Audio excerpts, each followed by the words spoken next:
Welcome to the show. I'm Jordan Harbinger. Growing up with scarcity and lack of food forces us to focus on survival. This type of inward thinking largely precludes having the time or energy to look at the big picture. Today's guest, Naveen Jain, while he grew up sometimes not knowing if there would be food on the table, is thinking both very small and very, very large.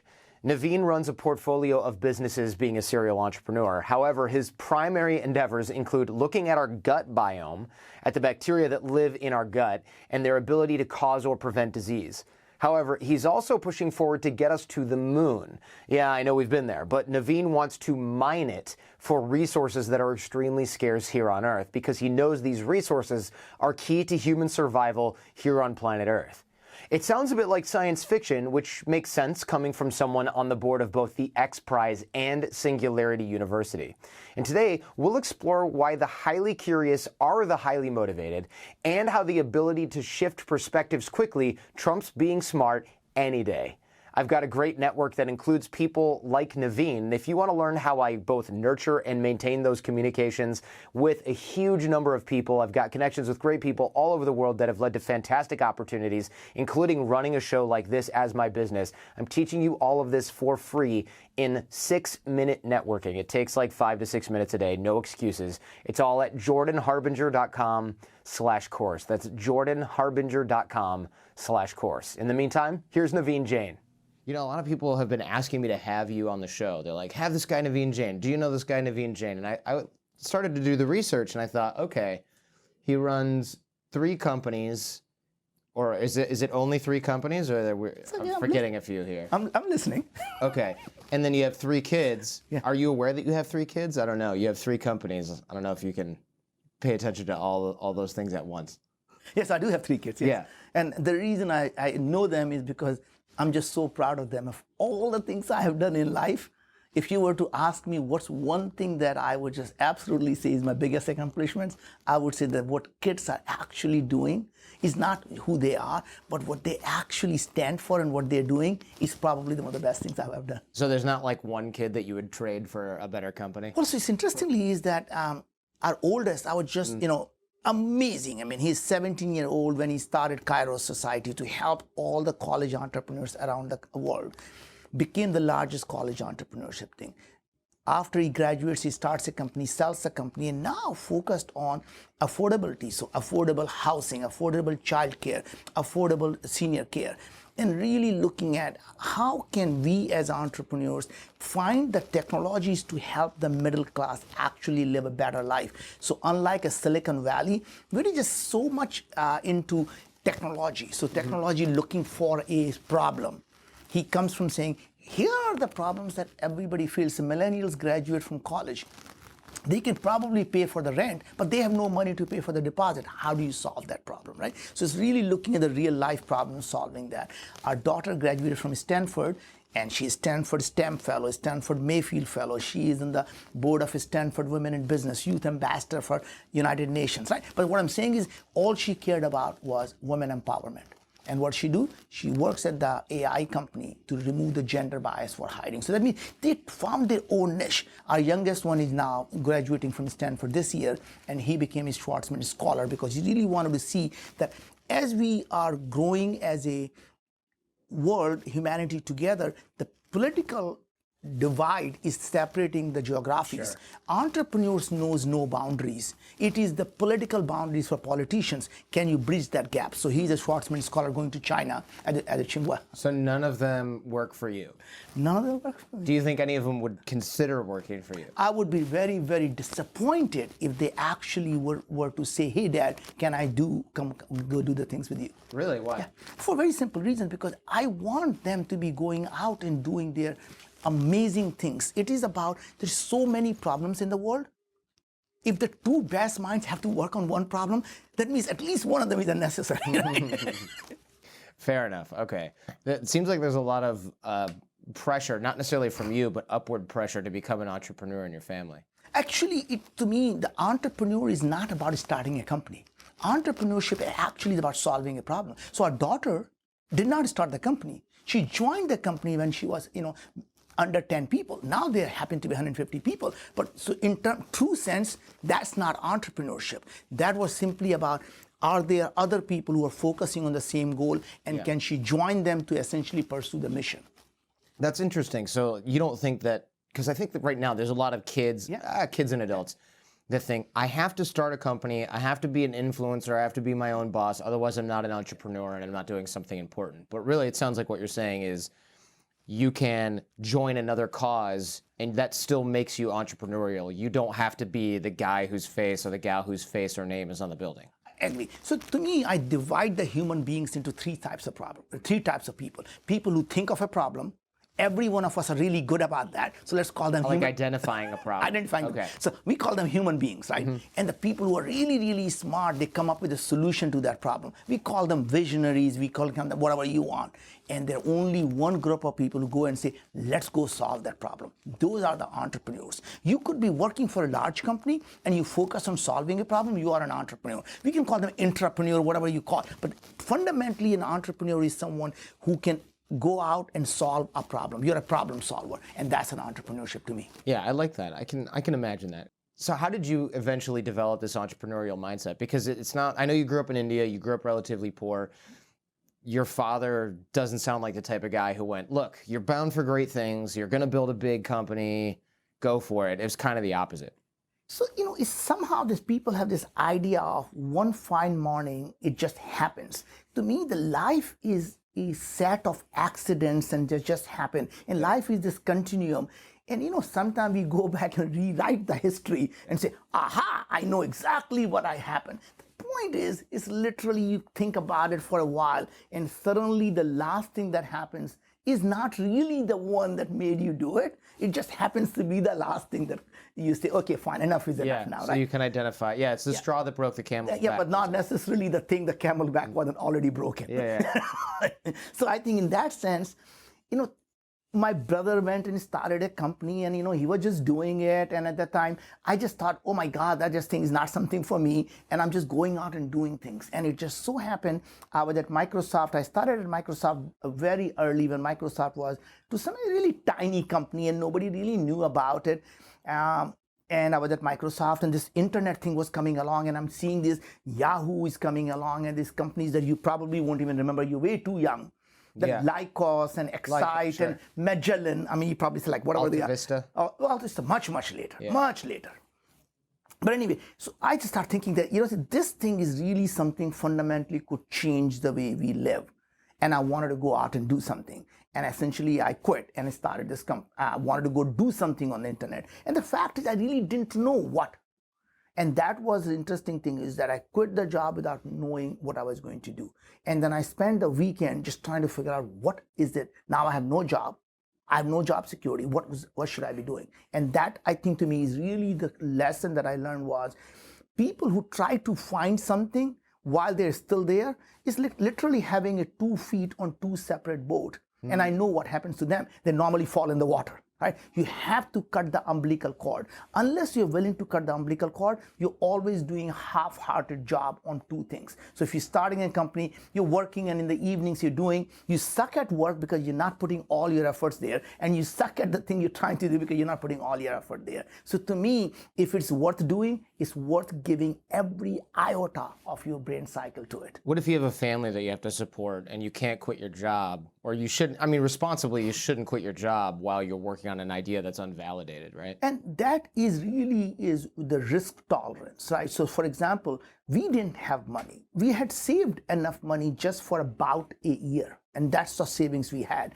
And I was willing to risk half of that to roll into the company, invest in this company, and thought, what if I could now, in 6 months, we have enough savings to last for 6 months. Can I actually go and do something and find it will work or not work? And if in 6 months, if it doesn't work and there is no traction, I'm going to go out and get another job.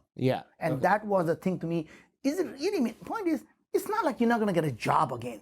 Right. Even if you quit your job and you try something, you in fact become more valuable, even to the same company that you quit, because now you have experience that you would have never had. In fact, more often than not, you get better salary than you would have stayed there. Because you get to renegotiate when you come back. So you're risk tolerant. What about your wife? Is she cool with all this, or is she like, wait a minute? Yeah, that was not a great conversation.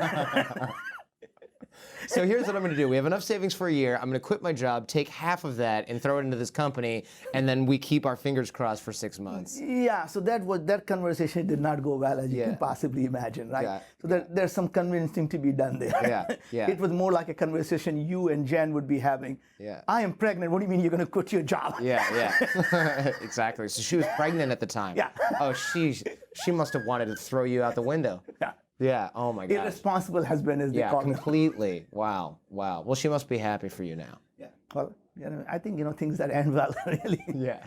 Now you can point to the ending and go, see, I knew it all along. Exactly. Yeah. And that's actually how the history gets rewritten, right? I knew all along we are going to be successful. She knew it all along. She believed in me. No, I'm saying, nah. Yeah, right. She's like, you're so lucky you didn't lose all our money. Yeah, exactly. Yeah. So here's a tacky question, but I'm so curious, and a lot of my listeners are always curious. So you grew up relatively poor. In fact, you know what? Let's start there. Tell me about your childhood in India before I get into anything else, because I think a lot of people, they look at immigrants now and they go, oh, well, they're either looking for this or they have an advantage or they have a disadvantage. There's all these sort of stories we tell, but nobody really. It's almost rare to hear about someone's childhood. We hear about their story as soon as they get here, you know? It's very interesting. Almost every immigrant who came early, they literally have very similar stories.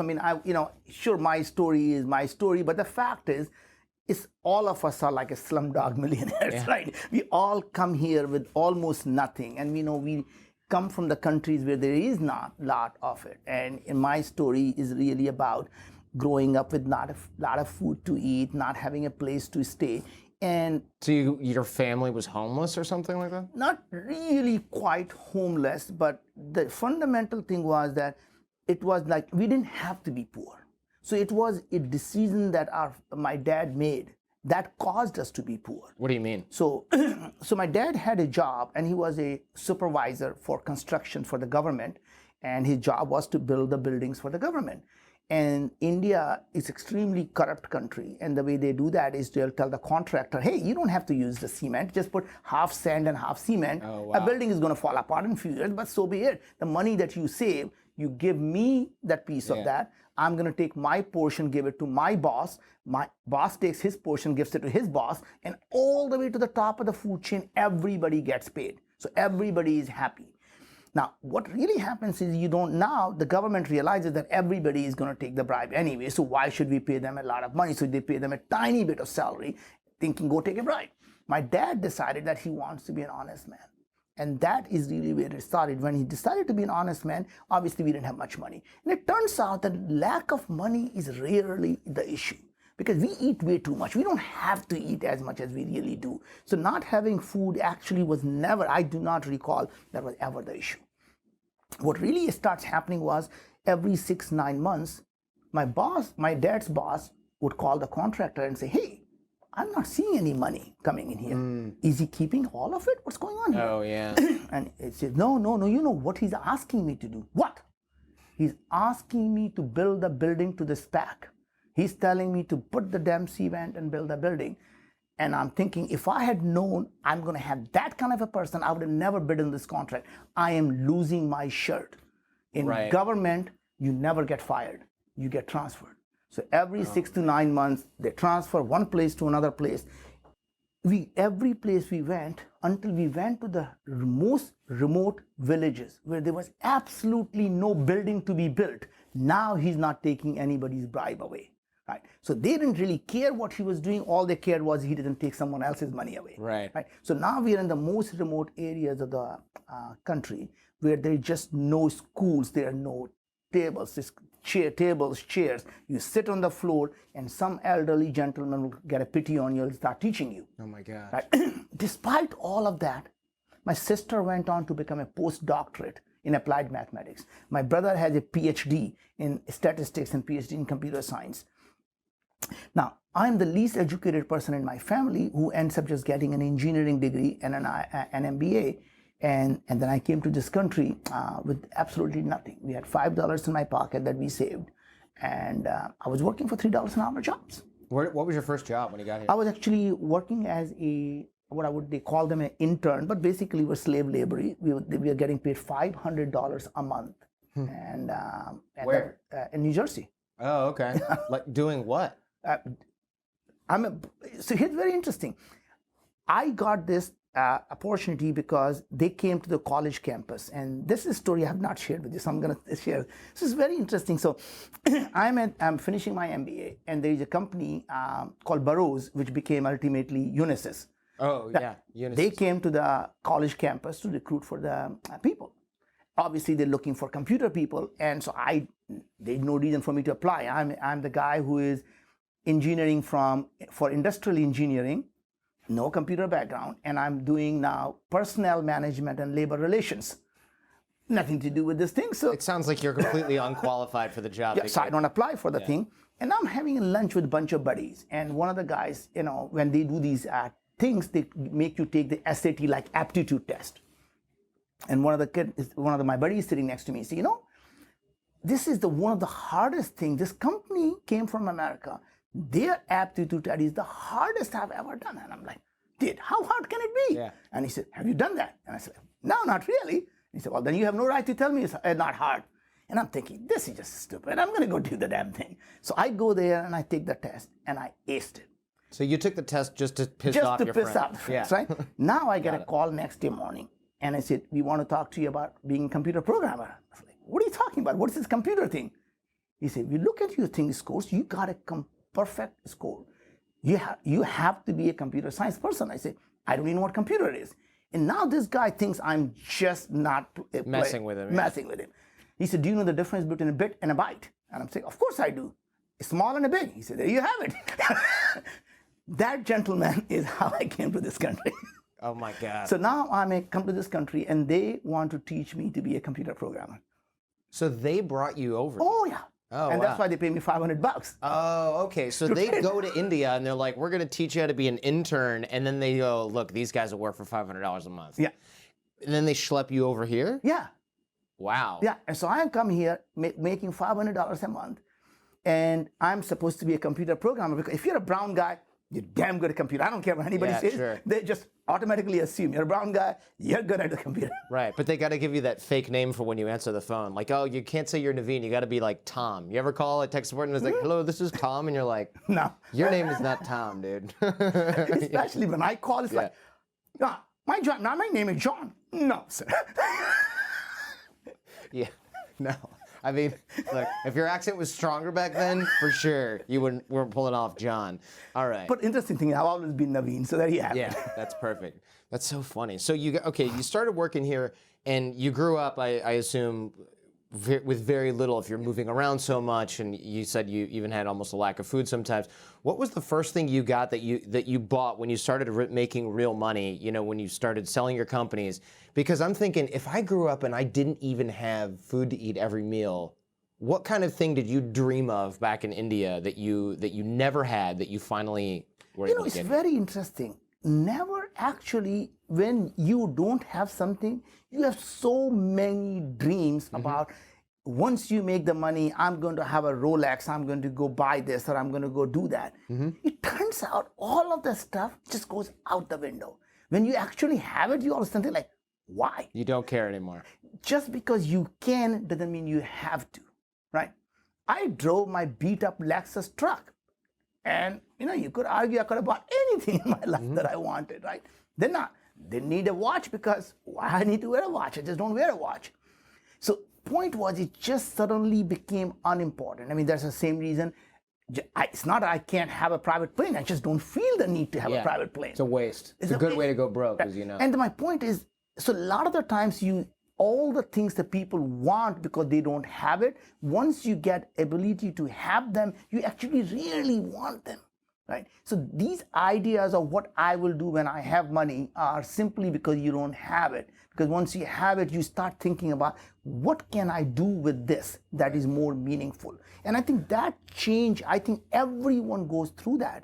When that change happens is the happiest moment, because as long as you're chasing something, you're always stressed. You're always trying to prove something.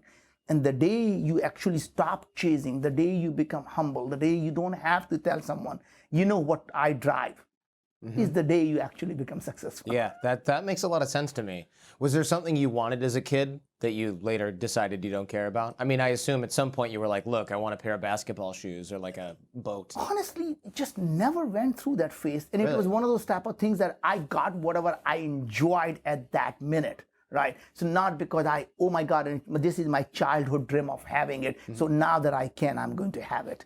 That's good. So you never really had a lot of materialistic. No. But don't get me wrong. I don't want people to think that I don't enjoy materialistic things. Right? But it's never because that was how I wanted it to be. Today I live in a decent house. I drive a good car. I mean, none of the stuff, but that to me is because I just enjoy them, not because I wanted them. Interesting. Okay, so it's more optional. Do you think that growing up, moving around a lot, not having a lot of material things actually increased your capacity for risk tolerance in business?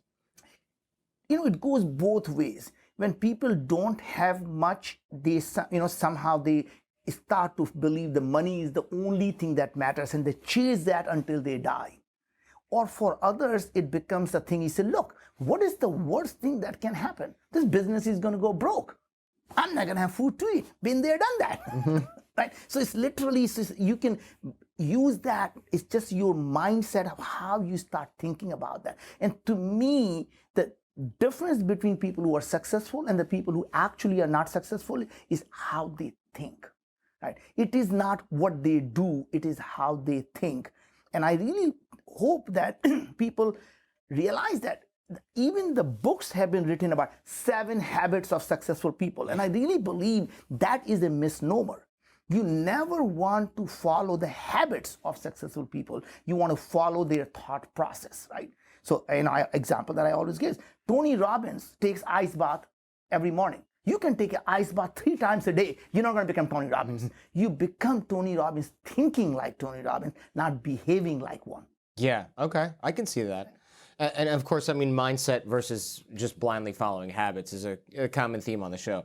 You grew up with a lot of scarcity, though, and I know that in Moonshots you mentioned that scarcity, Moonshots, the book, which we'll link in the show notes, you mentioned that scarcity causes war, causes disease, and that we're going to need more of everything soon. And one interesting point that you made was that sustainability is unsustainable. We're shuffling deck chairs on the Titanic. We actually need more of what we need, not merely to use less or recycle, which is kind of depressing. I've been recycling my whole life. What do you mean by this? Are we just totally screwed? I mean, it seems like if we can't recycle our way out of this problem, what's going on? Well, it's not that, I'm not even remotely suggesting that we should waste or we should not recycle. Sure. What I'm suggesting is that we have to think about why do we even believe there is a scarcity? So this is the scarcity mindset, right? So why do we believe there is somehow finite amount of resources that exist? Because that is because our imagination is limited. So we believe the value of the land exists because there is only finite amount of land. Without ever realizing that our planet Earth is nothing but a tiny dot in our solar system. Our solar system is not very unique. It's a tiny dot in our galaxy. Our galaxy is nothing very unique. It's a tiny dot in our universe. And our universe may be a tiny dot in this multiverse. We don't know that.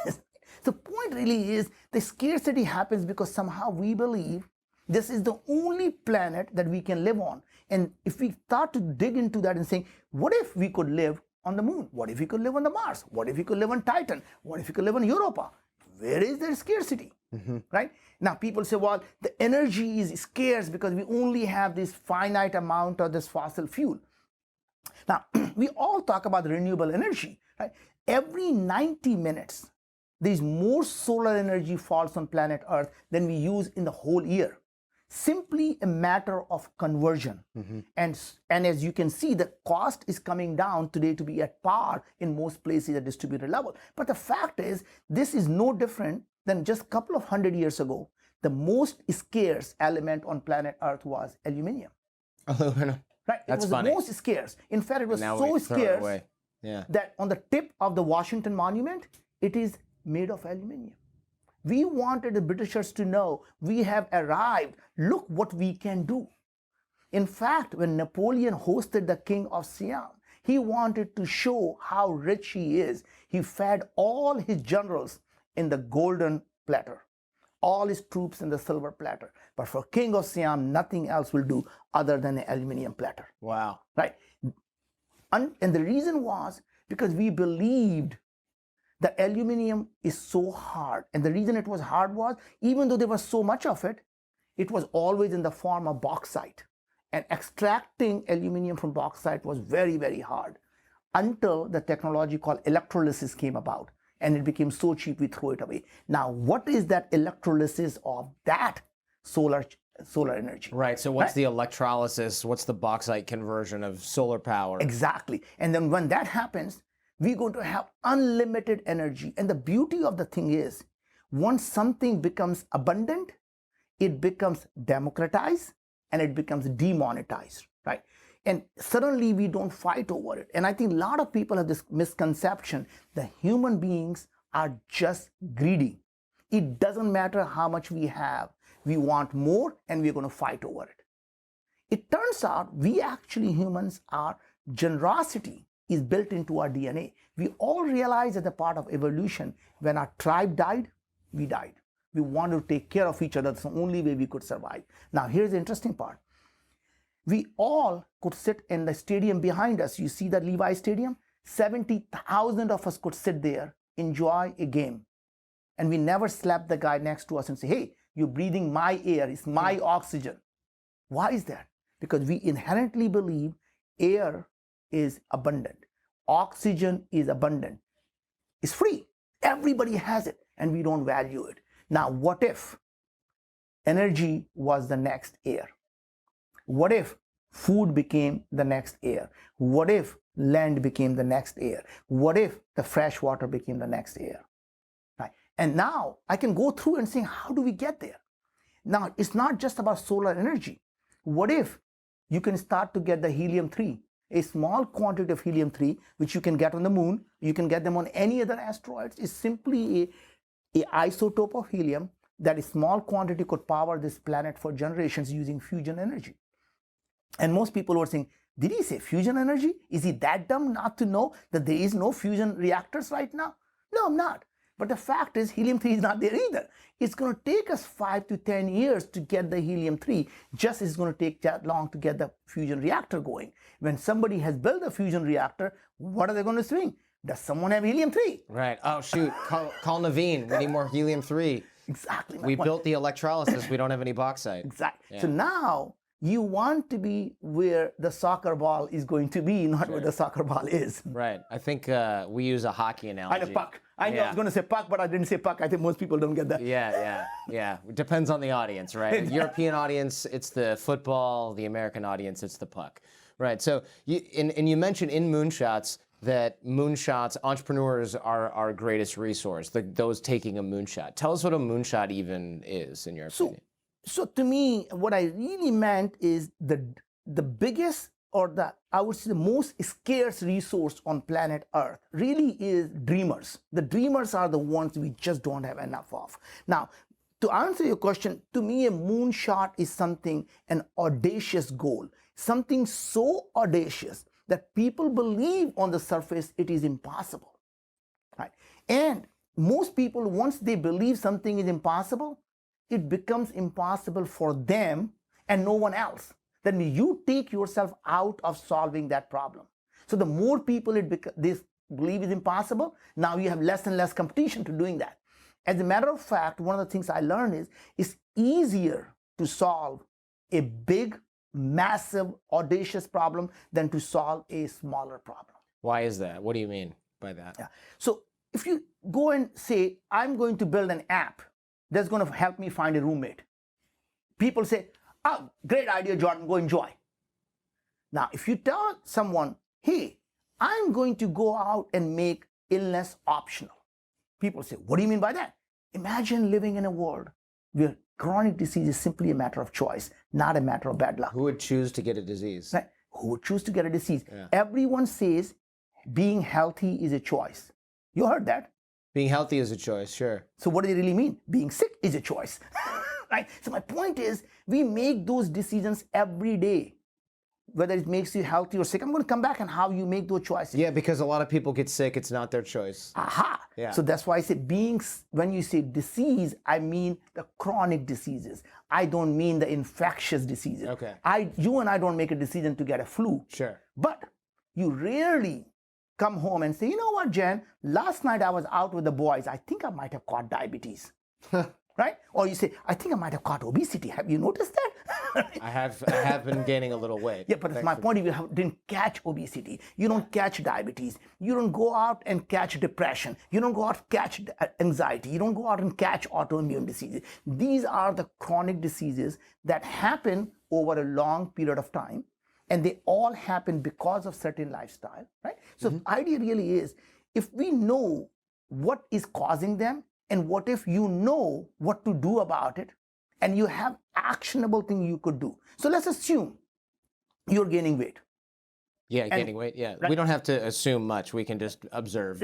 Yeah. Yeah. So that observation is my diagnostics now. So we have a diagnostic tool called eyes, and I just diagnosed you that you might be. You're heading towards. Here's you. Here's obesity. You're moving in that direction. Yeah.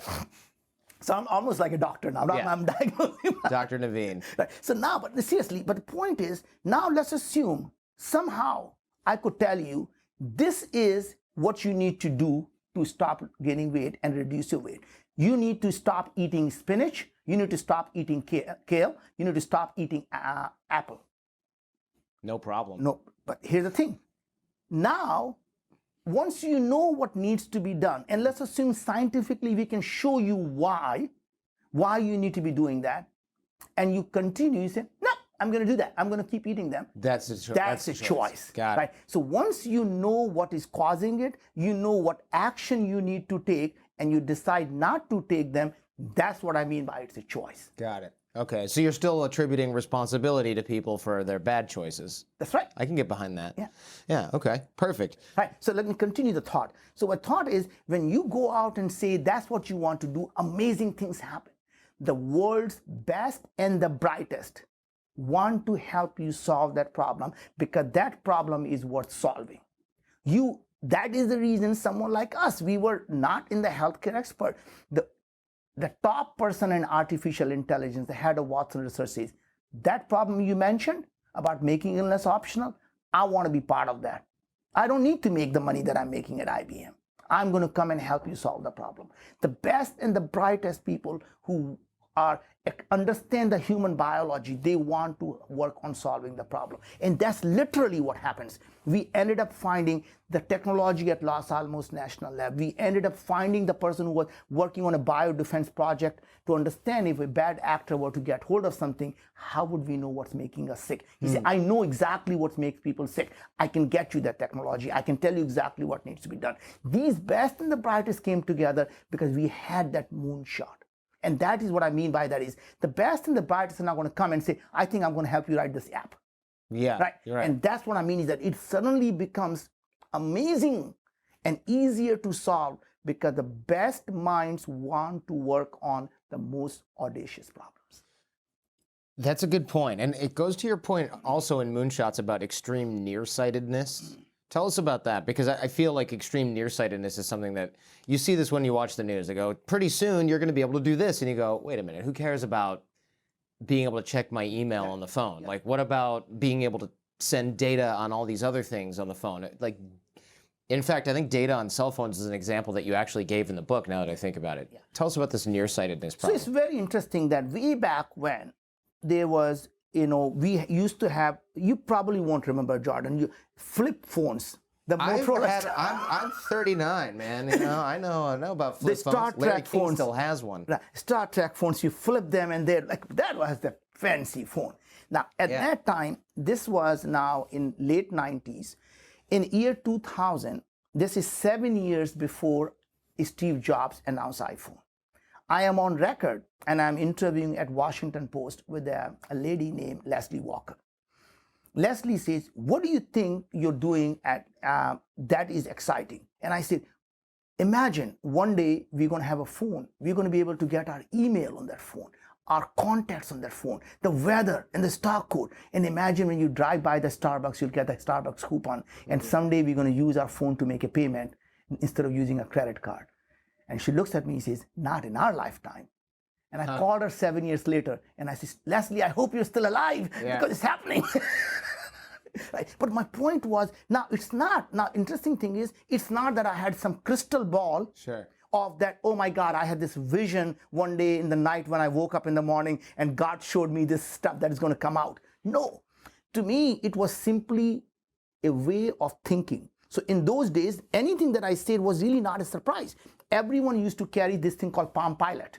Oh yeah. So Palm Pilot was a device, you could get your email and a calendar, it was a nice big device.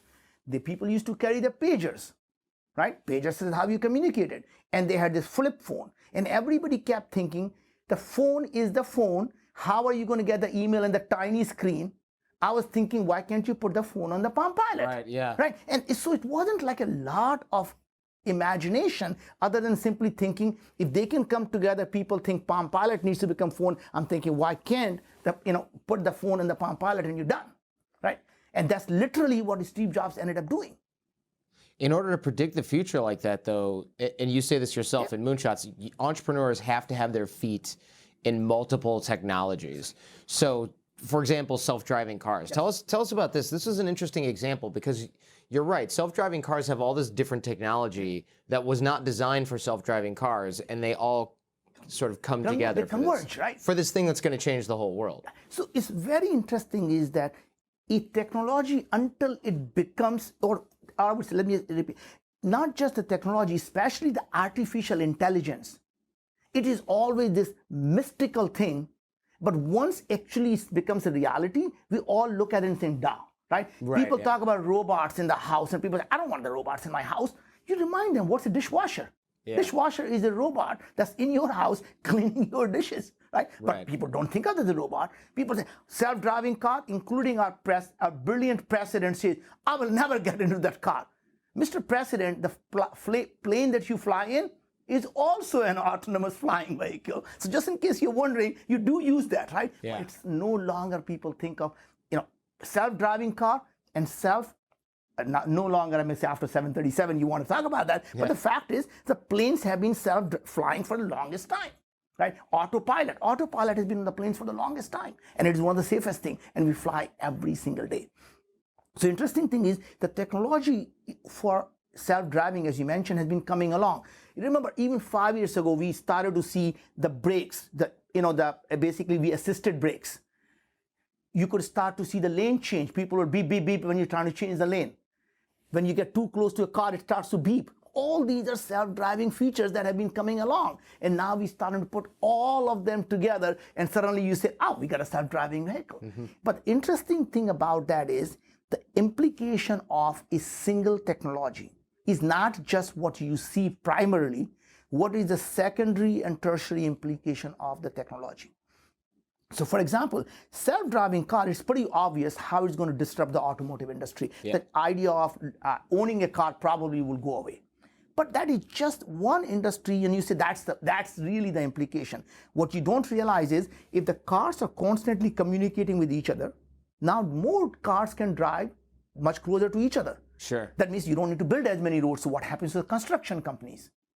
Now you say, oh, now if I need a car and it can come to me when I need it, I don't need to have a parking lot right inside my building. Right. So what if all the parking lots in the most expensive real estate in Manhattan can become affordable housing? And cars can be anywhere, they just come to you. Nothing in Manhattan's going to be affordable, but I see where you're going with this. But my point is, all the stuff, real estate that is suddenly frees up, all the parking lot frees up, now that can be affordable housing.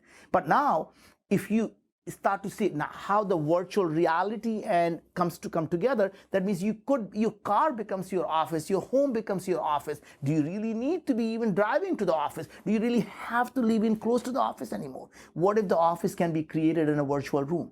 And it starts to suddenly change everything, right? So there are a couple of concepts here that I just wanted to bring up, and I really think that in terms of practical nature of how people think about it, I want to give you some example because I know your audience and they would just love it. So part of it is, how do you take a problem that is so complex, that on the surface, like a moonshot, seems very difficult and how you think about solving it. So I'm going to give 2 examples. So let's assume people say, are you crazy enough to think you can live on the moon? It is impossible. And you say, wow. So instead of saying it is impossible, what if you were to rephrase and say, what technologies need to be developed for us to be able to live on the moon? Now you're in the solution mode just by asking that question. And you say, okay, the first thing is, how are humans are going to live on the moon? Don't you know there is a tremendous amount of radiation? That's good. Now, what if we know that there are tremendous amount of bacterial species that are growing in radioactive nuclear waste? What does that mean? That means nature has figured out how to protect its DNA from very high radiation and use the radiation as a source of energy. Now we can take the genes from those bacteria, modify ourselves using CRISPR and in vivo, and suddenly we become radiation resistant. And people say, the CRISPR is not quite ready yet, and the answer is we're not living on the moon either yet. But the fact is you don't have to solve that problem. That problem is getting solved, whether it takes another 3 years or 5 years. We're going to get the CRISPR to be able to modify our human genes. So we'd end up with a subspecies of human that thrives in radioactive environments. Or at least can live in the radioactive environment, right? Right. Now, the second part, people say, fine, you can do that. Then how are you going to grow the food on the moon? Maybe you don't need it if you're using radiation for energy. So now you're getting that. But the answer, that is not the question. The question you need to be asking is, why do we need food? Why do we eat food? And once you ask that question, you say, okay, we need food for 2 reasons. We need energy and we need nutrition. Energy we can get through photosynthesis, through radiation. But what about the nutrients? So nutrition, what kind of nutrition? Maybe you need hydrogen, maybe you need oxygen, maybe you need nitrogen. But what if we can find the water on the moon? We know there's plenty of it. That means now you got hydrogen, you got oxygen, and the thing that's left over is nitrogen. Now, we don't know there is enough nitrogen on the moon or not. So either we're going to find the nitrogen, or living on the moon is simply about how do we take enough nitrogen from Earth to the moon, and now we can live on the moon. Right? And that problem is a solvable problem. So things that seem so insurmountable, just by asking different questions, you're able to break it down and you're able to solve that problem.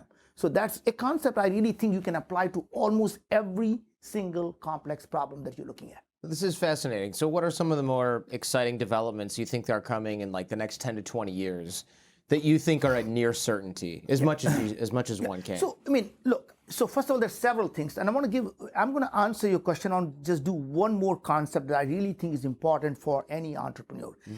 Most entrepreneurs, when they start, they want to solve a problem. And it's really interesting for them to know, are they solving the symptom of the problem, or are they solving the root cause of the problem? And I can give you multiple examples where it applies, but let me take one example so that things, and then I can tell you how to think about it, right? So first is, let's assume you know, it is not assumption, we all know there are many parts of the world where the lack of fresh water is one of the biggest problems. And you say, I being a person who cares and it's a big problem, I'm going to go figure out how to get more fresh water. Can we build the nanotechnology to be able to desalinize the water? How do we get this fresh water to these people? And you start to solve the problem. But if you're smart, you will ask the question, why is there shortage of fresh water? And the answer would have been, oh, because we use majority of the fresh water for agriculture. And you say, so all I have to do is come up with a way of doing agriculture like aquaponic, aeroponic, hydroponic. And if you can do that, or even use lightly salted water, suddenly I can now free up all that fresh water for humans. And you feel really good until you ask the question, wait a sec, why do we have all this agriculture? And suddenly you realize majority of the agriculture is for feeding the cattle. Right? And you say, oh, that's it. Now, what if we can get people to eat what they want, the beef, and all they want to eat is muscle tissues? Can we do exactly what nature does? Take a stem cell, instead of growing eyes and ears, you don't eat them anyway, just only grow the muscle tissues. And now suddenly you realize the freshwater problem really is a synthetic biology problem that lies here. And that's really, if you don't do that, you end up solving symptom. Somebody comes behind you, solves the problem, and you basically have no business left. Right. And that applies, by the way, in almost everything. This is just one example. So for example, there was somebody came to me and say, hey, I'm really passionate about orphanage, and I want to go build more orphanage. And I say, is that problem, if you keep doing it, you're not solving it. You need to start thinking about, why do these people become orphans? When if you're not solving it, you're constantly getting the new feed, and you can never solve that. You got to solve the root cause. And the best story I remember from my childhood is there was this man in Ganges River, and he's frantically seeing these bodies coming down, and he's frantically picking them up and trying to save them. And there's another gentleman passes by, and he sees him do that, and he just keeps walking. And the guy says, "Can't you see I'm drowning myself trying to save these people's bodies coming down? Can't you just sit down and help me?" And he said, "I'm going to go up there and find out where these bodies are coming from. Because if you're not, two of us are going to be drowning here." Yeah. Right. Right. So solving the problem instead of the symptom of the problem. That's right. Yeah. And I think that looking at problems by identifying the root causes is obviously a more efficient way to do it. It does require, again, back to your earlier point, to have your feet in multiple technologies so that you can find a real solution to those. So you asked me the question that I didn't quite answer for in terms of what are the things that I see that are going to happen in the next decade that fundamentally, that is near certain in someone's mind, and other people are going to think this is absolutely a crazy idea. Sure. Like self-driving cars, we know those are coming. Oh, that's the easy part, right? That's an easy one. But here's the thing about it. In the next 10 years, it is going to fundamentally change the way we live our lives. I don't think there's ever been a time in the human history where we're going to see more change in the next 10 years than we saw in the last 500 years. The exponential technology used to come one at a time. This is the first time when we're seeing the convergence of these technologies that are coming together that fundamentally changes everything. So it's not just about the autonomous car. What would it really mean to be even seeing what's a reality, right? So reality, people used to say, "I'll believe it when I see it," right? What you see is really not real. What you see is your perception of what is there. So for example, if I were to tell you there is a Taylor Swift song playing here, you're going to say, "Naveen, you have a distorted sense of reality because I can't hear it. I can't hear it."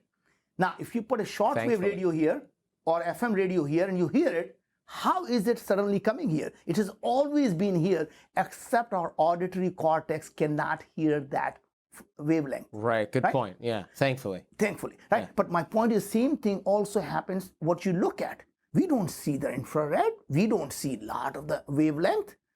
All those things, what if we start to see? So point is, what is the reality is simply our perception. If someone is a colorblind and he says, I'm telling you that's red, he said, no, that is black. How do you argue that what I'm seeing is real and you're seeing is not real? Right, yeah, right? We really can't. We did a whole show about perception with Bo Lotto a couple of weeks ago. So my point I'm to say is that idea of what is real will fundamentally change as we start to get into mixed reality. The mixed reality fundamentally changes of what is real and what is not real. Mixed reality being like augmented reality type of... So augmented reality and mixed reality is essentially virtual objects in the real world, right? And as you start to change even what human brain can perceive, so let's assume I'm able to modify my eyes to be able to see a bigger wavelength of light. I'm able to modify my auditory cortex to hear a larger wave of sound, from ultrasound to the short waves to everything. Now, are we more conscious at that point? Are we as humans have distorted sense of reality now that we can see a lot more? And that to me is really the interesting thing is when people used to say Steve Jobs had a distorted sense of reality, did he actually have a clear sense of reality? We just couldn't see it, right? So my point is we have a distorted sense of reality, not he. And so the point I'm trying to make is that everything that we think of it, the idea of that we used to go somewhere to get on a plane that will run like a fast car and then it'll take off. People are going to say, you mean you just don't put a jetpack on your backyard and just left? And even there, someday is going to change. People are going to say, you mean you just deatomize yourself and appear somewhere else? Do you think that's on the horizon, being able to deatomize ourselves and then build a replica? So it's very interesting. So it's already, the life is already being transmitted at the speed of light. And let me explain you what I mean. It is simple life. Today, if you can sequence a bacteria or a virus, and you can send that sequence on the other end, and you can synthesize that on the other side, have you just transmitted life on the other side? I don't know. Which one is, that leads to all these philosophical questions, no. right? My point is we have transmitted bacteria electronically from one side to the other side. Is it possible? I don't even know. You do that today. You can synthesize. You can basically a sequence on one side and synthesize on the other side. Right? You can DNA synthesize it, right? So you can essentially take the DNA here, synthesize it here. That means I can take a bacteria from here to the moon, and you can print the bacteria on the moon. You just transfer the bacteria from here to there. Right? Now imagine the whole idea. The first thing that was ever sequenced was actually the sperm is a single cell, right? So the sequence of sperm, now actually if you take that idea and you can transfer the sequence of that and someone prints it and has a baby, the idea of honey, I was not in town doesn't even matter anymore. Right. Right. So my point is the idea of start thinking about what happens when you start to take these things. People used to say you can't be on two places at the same time. Why is that? What if we can be on 10 places with 10G is constantly being synchronized, and there is a holographic image of Jordan in 10 places, and Jordan sitting here is experiencing every one of them because it's constantly being synchronized. Your brain is actually experiencing. There is no difference that you're being there or not there because your brain doesn't know the difference. Oh my gosh. So the social media of 20 years from now is being in those same places at the same time. That's right. You're not paying you think kids aren't paying attention in class now. Wait till they're in 3 different locations. But imagine, but today, what is it that makes you feel that you're actually experiencing it? You don't experience through your eyes. You don't experience through your ear. You experience it through your brain. Right, my brain creates it. Your brain creates it. Now the brain is being synchronized with your audio cortex, with your visual cortex.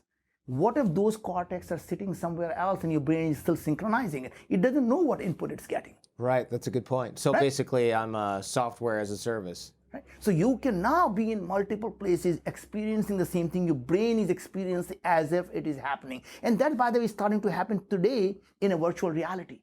Your brain does not know the difference. And most people, I think probably, some of the people may not have experienced it. There is a game called Ledge. You step up on a small platform that's just about a step, 1.5 step higher. Suddenly, you put in virtual reality, you're going up on the elevator starts to break, and you have to take a step off on the ledge, and you're seeing 60 stories down. You know you are in a thing. And I've tried trying to take a step and trying to find the earth, and I cannot see it, and your brain will not allow you to just say, get off that. It just is simply a platform. Your brain thinks you're going to die. Yeah. And people have screamed, people panic because they try to take a step, they're thinking they can find the thing and they cannot touch it because it's 1.5 step, right? Oh my God. And you cannot take that step. The brain just does not know the difference that what's happening. So my point is, brain is such an easy thing to fool. So when we starting to experience, all that is going to fundamentally change. Now imagine that all the things that can change. What does it really mean to be together anymore? Oh yeah. Right? So I can simultaneously watch Netflix all day and hang out with my wife all day. Right? That's only 2 things. Right. That's only 2 things. Yeah. The imagination runs wild now. There you go. Yeah. I'm just going to leave it at those 2 things. Yeah. You also mentioned in the book something that's very sort of fascinating concept for me that I think is very useful, which is that curiosity beats IQ every time. What do we mean by this? Yeah. So what I really mean by that is, what is really important is having the intellectual curiosity to be thinking what the world can be, not what the world is. IQ is generally based on what you can see and what you can imagine today to be. And curiosity is what allows you to start thinking about what the future can be. So the way I think about it is, the day that you as a person stop being intellectually curious is the day you die. Right? So only way to me, being alive means you're constantly curious and you're constantly learning. The day you stop learning is the day you actually stop being curious, right? And if you're not learning, you're dead, you're a zombie, right? As an entrepreneur, what I found most interesting is people's idea of this risk taking and this ideas of ups and downs. What if you actually anticipate this and accept it? So what I tell people is that life of an entrepreneur is like a heartbeat. It goes up and down. When it's smooth, you're already dead. You just don't know it. You never want the smooth heartbeat. You want that up and down. The interesting thing up and down is when you're actually down, just you need to hunker down and know the next beat is up. When you're on the top of that beat, never get too cocky. Yeah. You know the winter is coming and you get ready for that. That's right. That really to me is once you accept that, and the part of the thing we talk about intellectual curiosity is that we always, as a teacher, as a parent, what do? We want our children, we say, God, I can take you to the water, but I cannot make you drink. But what if our job is not that? What if our job is simpler than that? What if our job is to simply make them thirsty?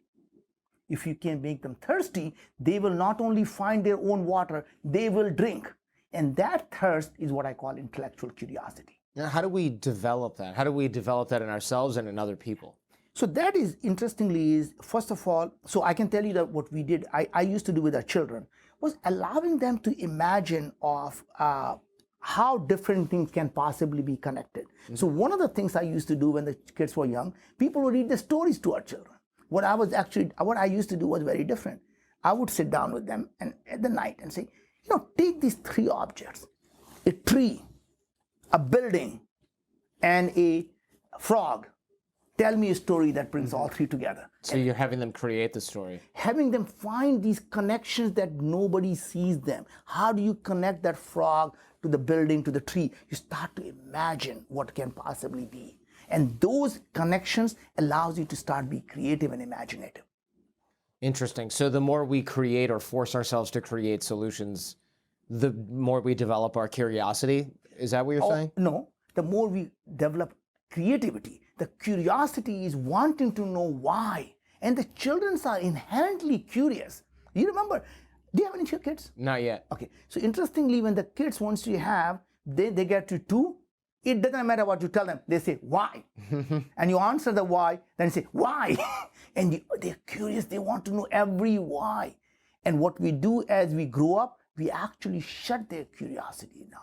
Our education system shuts the curiosity down. In fact, it starts to mold them. Our current education system starts to mold them. There is no multiple right answers. Here is a problem, and here are the four possible solutions. And if you think two of them are right, wrong. Only one of them is the right solution. And at work, what do we say? There are multiple ways of skinning that cat. There are multiple solutions. And here's the interesting one. When I am sitting and taking my test, and I say, hey, Jordan, do you know, what do you think might be the answer to that problem? They call that cheating. Sure. Right? At work, what do we call that? Team player. Yeah, team player, collaboration. Collaboration, right? Exactly. So my point is, all of that has to fundamentally is because we are taking the curiosity away. Intellectually curious person is the one who wants to learn about different subjects. So I can tell you what I do. Every couple of years, I go down into a different rat hole.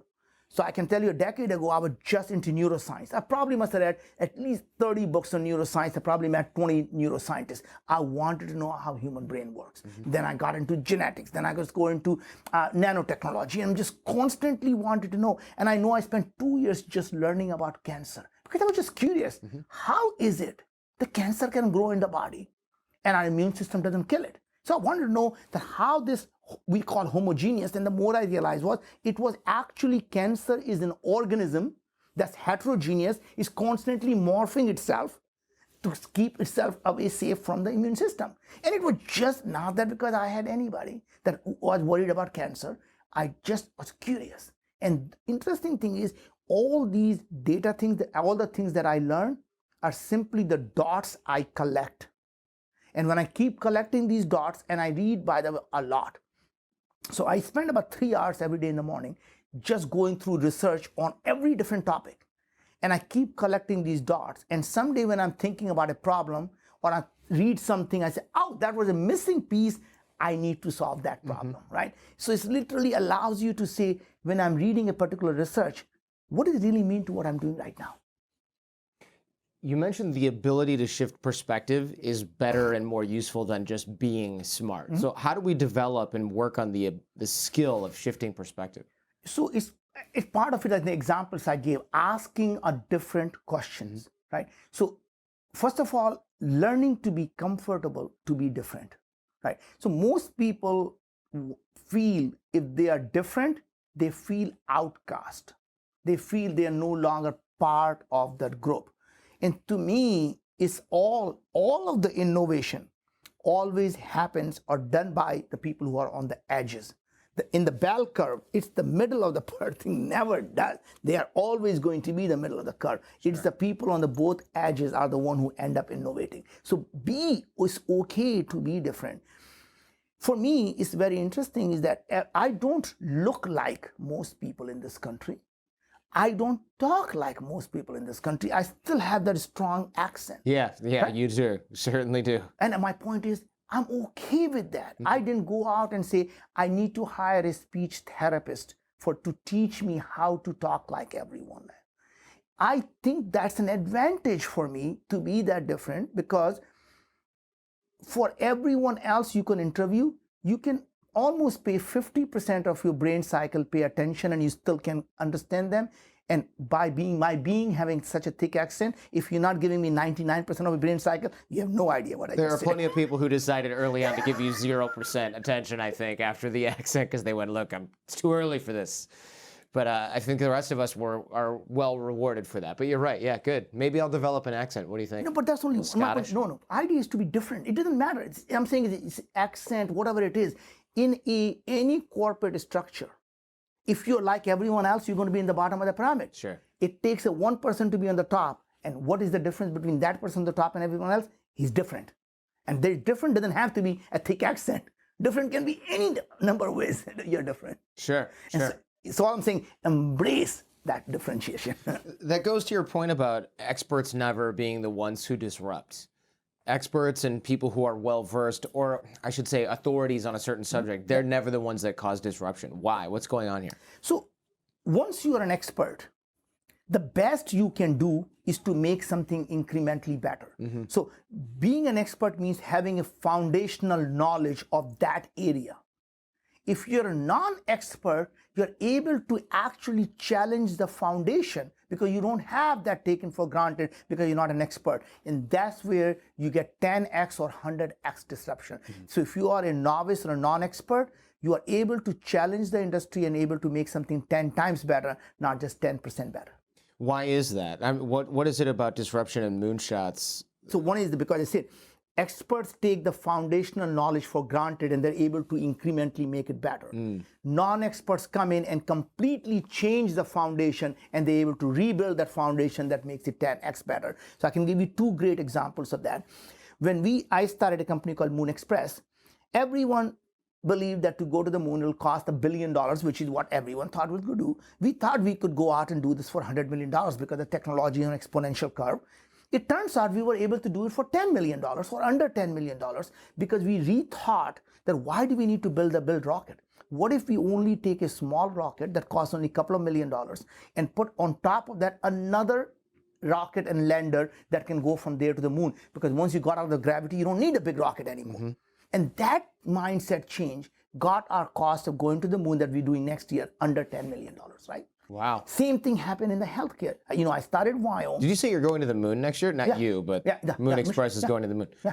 That's big news.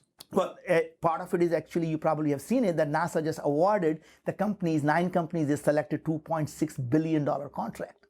And your Moon Express is in there. Yeah. Wow. Right. So point I was trying to make is that same thing we did in healthcare. I had no idea about healthcare. I had no background in science. I have no background in healthcare. I started Wyoming and fundamentally challenged the idea that you pill for every ill, that you have to understand that all diseases are literally have a same underlying cause. We believe the underlying cause is inflammation, but why inflammation is caused is different for every person. Mm-hmm. So you can't have one drug. And that's the reason people give you one drug is the efficacy of those drugs is only 20%. That means 80% of the people are only harmed by that drug. And 20% of people who benefit are also harmed. And the reason is when they try to find something that's common between the people, what happens is the lower level is different. So they keep going up and up and up until they find something common. And the higher you go, the more damage it does. Right. And underlying cause is still not being solved. All they're doing is solving the symptom. So for example, you have an autoimmune disease. Nobody says, hey, let me figure out why your immune system is attacking your own self. They say, let's suppress the immune system. Sir, if you suppress the immune system, don't you think I'm going to get other disease? Oh, yeah, but don't you worry. We got drug for those things. But doc, what happens when you take drug for those? Well, you're going to have a whole bunch of side effects, but we got drugs for them, don't you worry. And by the time you get to my age, you're taking more pills than blueberries, and there's a problem with that. Yeah, that sounds awful. And I think And the only reason we can solve that is because I didn't have a baggage. If I was an MD, by the time you graduate from MD, you're not taught about nutrition. You're not taught about anything. In fact, they don't even know microbiome. 20 years of work has gone into this. The idea that we are not a human being as a homogeneous. We, in fact, 99% of all the genes expressed in our body are not our own. They actually come from 40 trillion organisms in our gut. Think about that for a second. The 40 trillion starts up there. All the humans on 5,000 Earth living inside each one of us. Oh my God. Think about that. And we have not paid attention to them. And that was a breakthrough for us. So that's what Viome does, is researches this gut bacteria. That's the first part of it. We saw, what if we can understand? So the whole concept was, now we have technology to understand everything that's happening inside the human body. There are only 3 types of genes that are expressed in the human body. Your mitochondrial genes, when most people don't know what mitochondria is, it is actually inside the human cell, but it used to be an ancient bacteria. It has its own 13 genes. And then there are genes we get from our mom and dad. They're called human genes. They express about 22,000 genes. Mitochondria is about a couple of dozen. And the bacteria in our gut, the 40 trillion, they express 2 million genes. Now, imagine, we as humans, the DNA that we get from mom and dad, they have less genes that are expressed than the earthworm. If that doesn't give you inferiority complex, I don't know what will. Yeah, right? No kidding. But only reason we are able to be such complex, because we outsource most of our functions to those 40 trillion organisms. They have 2 million genes. So now we have massive amount of gene pool. But when we destroy them, they are no longer actually doing the work that keeps us healthy. And that is the key to understanding that we are a walking, talking ecosystem. It's so impressive. There's so much going on in the gut. It seems a little scary that people who are working on this are not actually doctors. But what you're saying is that's better. That is better. So it's very interesting that you say that it is something as if we are inventing it, right? Right. History is very humbling, Jordan. So I was thinking, we figured something out, what's happening inside the gut, and we figured out how these different diseases are caused. And by the way, we even figured out the same food is not good for everyone. We know that spinach and apple may be good for you, may not be good for me. And here's the best part. We start thinking, oh my God, we are starting to figure out all these different diseases. We can actually solve them and cure them, not simply suppress the system just with the food. And we felt that, oh my God, we really have invented something. Until you read the history, 2,500 years ago, the Greek doctor named Hippocrates, he said, all diseases begin in the gut. One man's food is another man's poison. Let food be thy medicine, let thy medicine be the food. Think about that. That is what we are doing. So in fact, now we developed the science to do something they intuitively knew. So what exactly are you developing? Is it going to be like a pill that I take? Is it going to be something? What am I going to get from Viome? So basically what we do is simply give you the information that's happening inside your gut, and soon we'll be adding in terms of what's happening in your mitochondria and human genes. Then we take all of that stuff and we look at, use the AI to say, hey, eat this food, don't eat this food. So what you get is an at-home kit. You do this stool test today, and other will be a blood test. And once you do that, we analyze everything and say, Mr. Jordan, you should not be eating kale. You should not be eating blueberries. You should not be eating spinach. However, it's okay for you to be eating everything else. Cheap. And we tell you why. The beauty is we tell you, don't eat this and why. Eat these food and why. So people are going to be mailing you their poop. Well, that's what's going to happen. Yeah, that's basically, there's more information in that poop than you can possibly imagine. I don't know if this is it's a good place to be talking about it. Did you know? What, you mean it's a good place to be talking about it? No, I'm saying, did you know that most high-profile people, include the president, always have a portable toilet? Did not know that. So when the Kim Jong-un, he brings a portable toilet, Trump brings a portable toilet because they do not want that poop to be going out. Because from the poop, we can see what diseases you have. We can tell you what drugs you're taking. We can tell you everything that's going on inside your human body. So that poop is really valuable. So don't call that.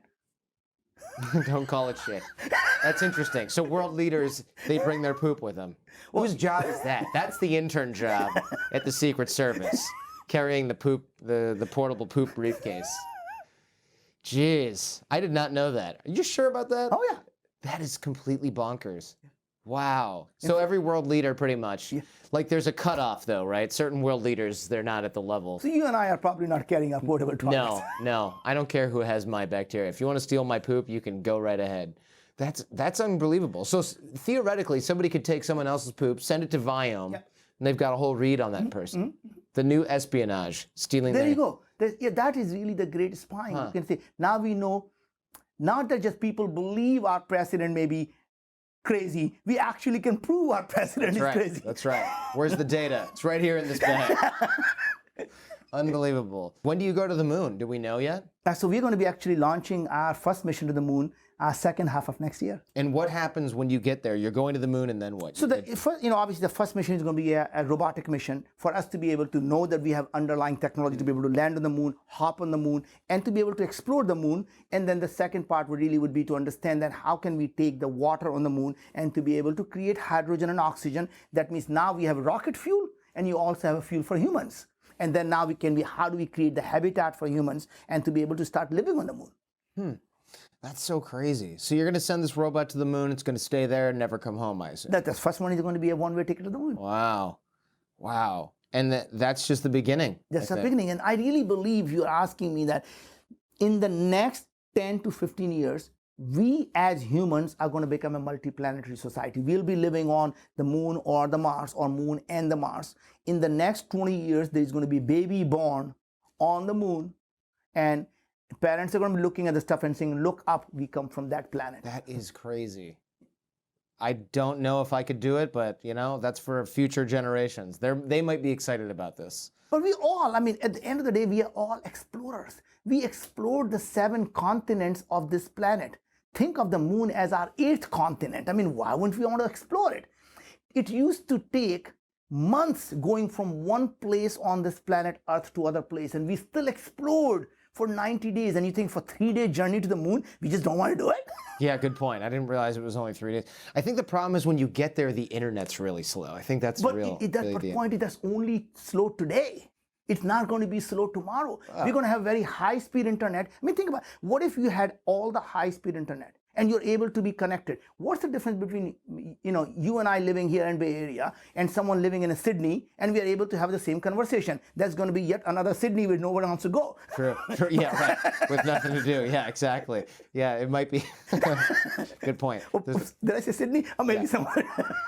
Hypothetical, yeah. No, not Sydney, Australia. Love that place. The other one. Right. That is fascinating. It's funny that if things go the way they're currently going, the moon will have faster and better internet than North Korea at that point. Well, that is no doubt about it. In fact, because there is no reason for us to not be able to connect, right? There is absolutely no theoretical reason why we at the moon are not going to be high-speed connection that you could do. Wow, so fascinating. Well, thank you for your work and thank you for coming on the show today. Look forward to it.